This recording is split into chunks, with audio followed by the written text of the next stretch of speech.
The way I understand it is that there are two creation stories. So the two creation stories are the same story with two different angles. Sets it up that there was already chaos and evil there. I think we have a third creation story too that you find in the book of John right at the beginning.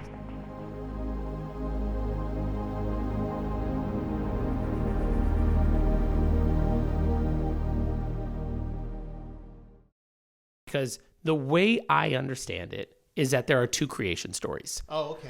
So yeah, that's right. the thing that I've been, and I didn't know that most of my life. Most of my life, I just thought Genesis was, hey, this is how the world happened. This is how the world worked. Yeah. And I never looked at Genesis 1, 2, 3 as two separate stories. I always looked at them as one. And when I first got into a class where it was being described as two, I thought this guy's off his rocker. This is definitely only one story until he explained it. And what it felt like is that the two stories sort of served two different purposes, but it was the same. Two different purposes, but it was the same story about how one God, created the entire universe. The question I have is, if there are two creation stories in here, why are there two creation stories? Why wasn't it just one? Yeah, it's a good question. So the two creation stories are the same story with two different angles. So one has to do with timeline, and it's almost like a poem, right? So it's almost like this story, because all these are oral traditions. And so you know, around the fireplace, you're telling the story over and over again. So there's a certain cadence to it, right? It was day one, and you know this, and then day two. So it's like this. It was good. Exactly. So you tell this story in a way that is memorable and replicable. So that's Genesis chapter 1, and then you go to Genesis chapter 2, and then there is the same creation story, but it's as it relates to humans. So it's as it relates to Adam and Eve. It's a more personal one, not a global one, a more personal one. So I think it's almost like the synoptics, and then John, to where, you know, the synoptics are just the same story over and over again, basically from different angles. I would say that's the same thing from the perspective of Genesis. So it's different. The two accounts have two different purposes. Now the origins of that, good luck trying to find that one. Well, and here's the hard part, because, and bear in mind, I am not a scholar at any sense of the word. I am merely trying to understand more and more a little bit every single day. I don't never trust someone who calls himself a scholar. There's some people that will be calling themselves a scholar in other episodes of this, by the way. Sorry. No, but as it was described to me, Genesis chapter 1, and I'm not sure if you have heard this, sets it up that there was already chaos and evil there. And I want to describe what I mean. I want to pull this up here. So one of the things I read, and I'm going to take a look over my notes here, is that the earth was without form and void, and darkness was over the deep. So you have these words like without form, void, darkness, deep, before God saying, let there be light. Now, I've heard some professors like Robert D. Miller II, Gary Rensburg, that they speak about how in the culture at that time, to an ancient reader, those words of darkness, the deep, the void, would be a way that evil would be presented in that culture, or a way that chaos would be. And they look at Genesis 1 through 2:4a, which is the first creation story, as God is putting order to chaos, meaning that the darkness was already there, the void was already there, the deep was already there, and what God starts doing is he says, let there be light. He starts separating the light from the darkness. He starts separating the waters with the expanses, and that God's function in Genesis 1 is, yes, the creator of the universe, but it is separating things and putting order to chaos. Now, obviously, that feels very different than a Genesis 2 and 3, because in Genesis 2 and 3, everything appears perfect until man sort of messes it up.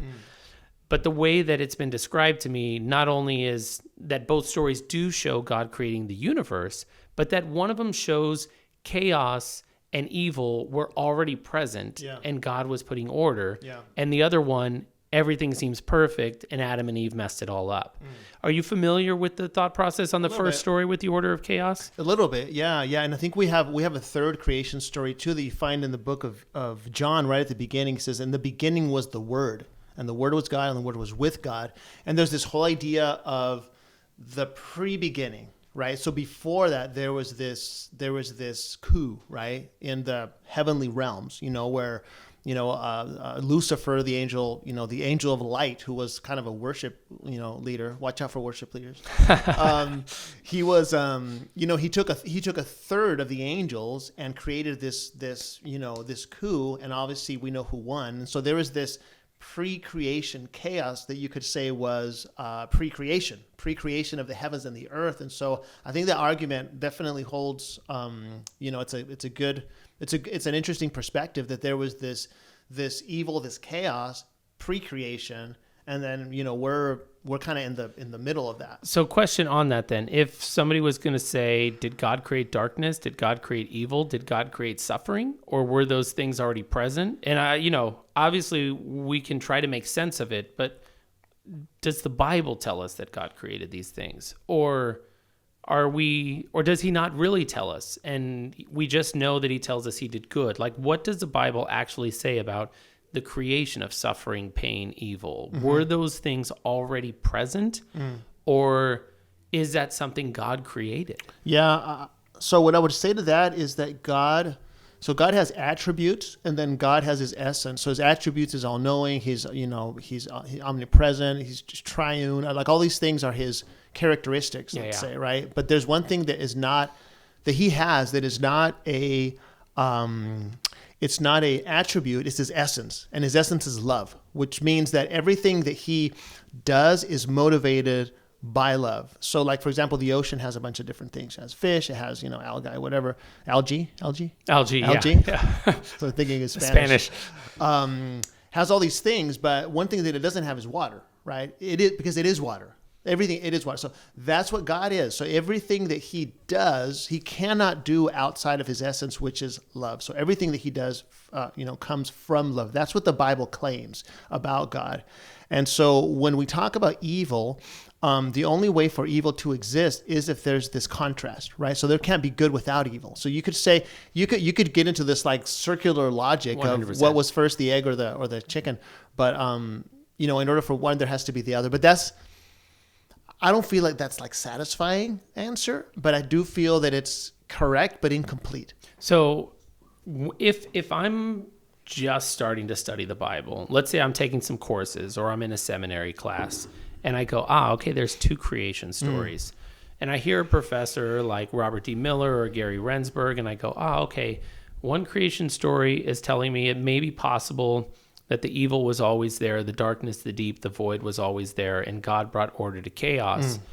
And the second story really seems to lend itself to mankind always wanted a little bit more. They disobeyed God. And as we know, especially when we get to the story of Noah, God does say basically he had regretted even making mankind because every thought that they had was in essence an evil thought. So do I look at, when I'm just Genesis, do I look at evil as something that mankind has a sinful nature since the fall of man? Or that sinful nature and evil has sort of always been present and we just happen to coexist and live in a world that was created where those things were always sort of out there? And it's just part of our flesh that continues to do these things. Yeah, I think that's always there. I think that choice is always there. It's been there since the beginning. I mean, that's the proverbial tree of knowledge of good and evil. I think we're always before that tree every day. And we have to choose which are we going to choose, life or death? Death looks really attractive. It's red. It's like, oh, that looks really yummy, right? But at the end of the day, it's going to give you a stomach ache. And you know that. That's the thing, we know that. But we keep doing it.